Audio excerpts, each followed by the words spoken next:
Abangan natin ang Japanese-made na Type 74 tank. Tingnan nyo to mga bro, talagang interesado ang Philippine Army na magkaroon ng mga main battle tanks na to kasama ng kanilang UH-1J Combat Utility Helicopters.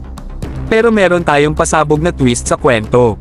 Ang Type 74 tank at ang UH-1J Combat Utility Helicopters ay ginagawang decommission mula sa aktibong serbisyo ng Japanese military.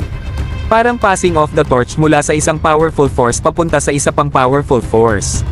Alam nyo ba mga bro, ang military ng Japan ay nag-update ng kanilang security defense policy.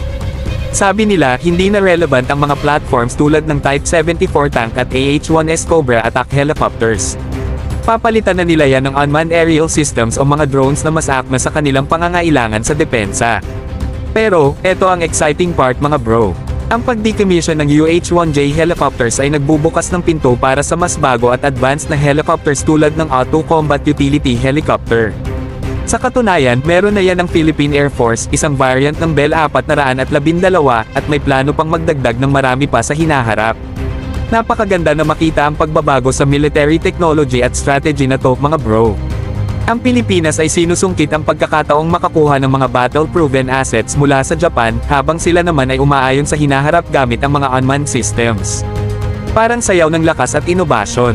Kaya na yun mga bro. Ito ang exciting na update na pinaghandaan natin. Huwag kalimutan smash ang like button, subscribe ang channel natin, at share ang video na to sa mga tropa nating hilig sa military.